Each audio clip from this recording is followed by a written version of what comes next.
We call on Adil Sait, please. I closed it. I should Yeah, not. that's fine. Yeah, don't worry. It's already done with that.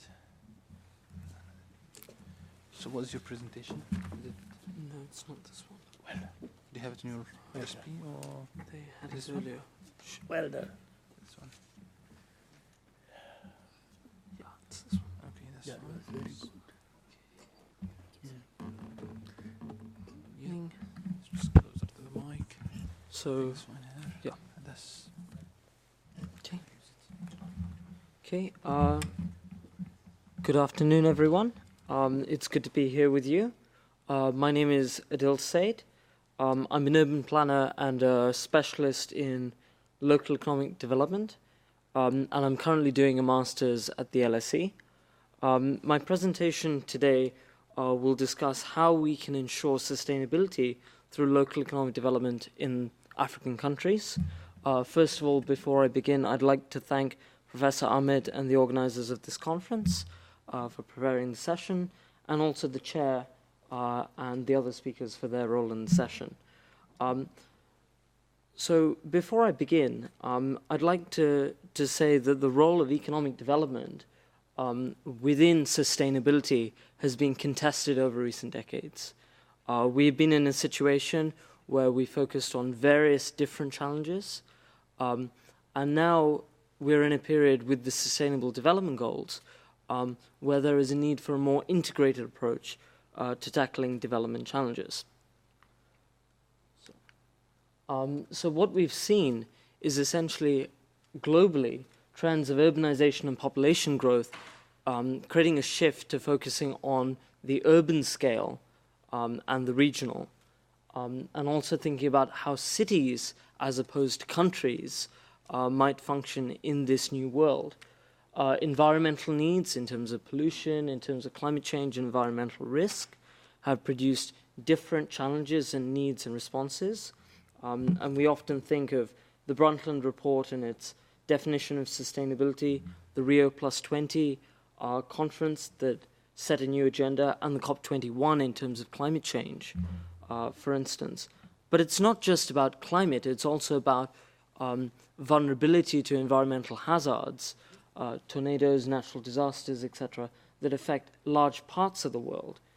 And then in addition to this, we have also learned from the New Urban Agenda and other policy documents that health, education, and social needs are also vital. We can't think about development without thinking about human capabilities, to use Amartya Sen's kind of phrase. And we look to countries like China in that kind of pioneering way.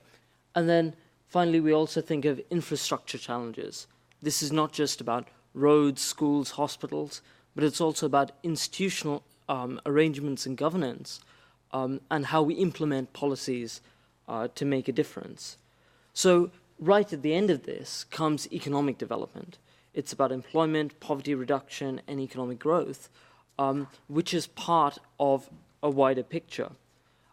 So this is recognized by UN Habitat in its City Prosperities Index, which maps out 6 different criteria: infrastructure, quality of life, environment, equity, and social inclusion, productivity and governance in different cities around the world.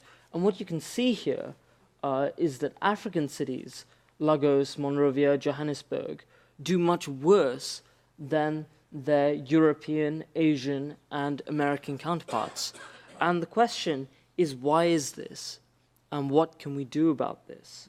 And obviously, there are complex factors that have resulted in this kind of picture we see today.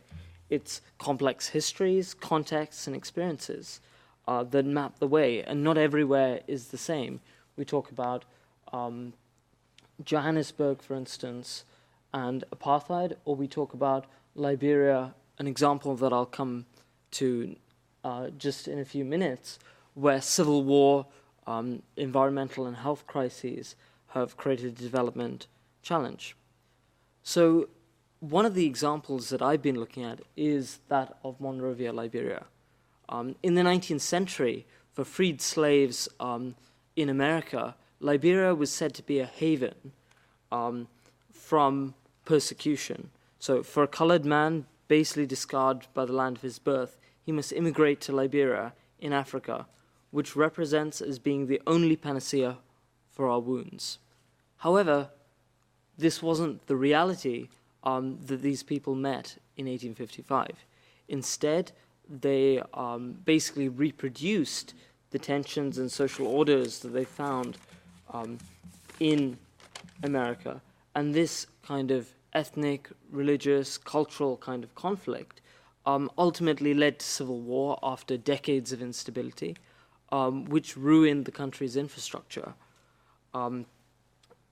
Subsequently, we have seen 70% of Monrovia, the capital, being informal settlements and slums. 68% is now in the informal economy, and since the Ebola crisis, health systems and other infrastructure has completely broken down. And an estimated 83% of people live below the poverty line. So the question is, how does the international community, development agencies and government kind of respond to these challenges? The pioneering Cities Alliance-led Liberia Country Program has worked since 2016 to try and deal with these challenges in a multi-dimensional kind of fashion.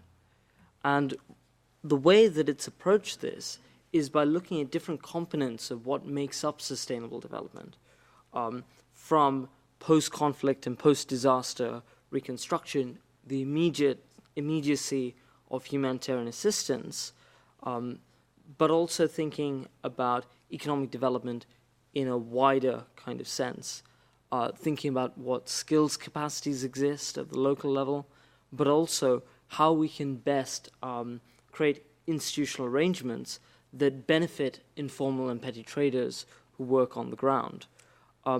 It's also about improving education, housing, and poverty alleviation, which impact also, again, on economic development. But we shouldn't forget the environmental dimension in all of this, because a lot of these informal settlements that have arisen in Monrovia are basically on land that is insecure and could face natural disasters at any point in the next few years. So they're working on relocation plans for the citizens that live there. And then finally, we can think about sustainable urbanization. We also need to think about how these kinds of settlements live in a legal world. Are they going to be demolished tomorrow? What about their tenure status? And what kind of security does that give the people who live in those settlements and their economic prospects as well? And in addition to that, what does that mean for the spatial layout of the city, especially as it tries to rebuild from the challenges of its past?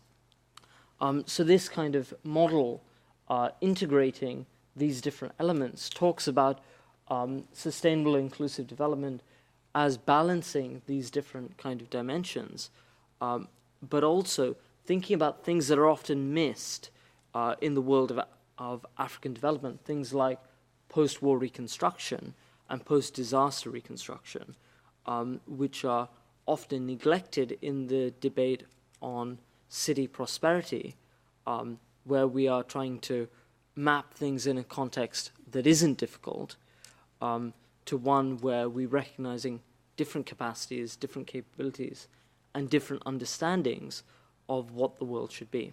Thank you.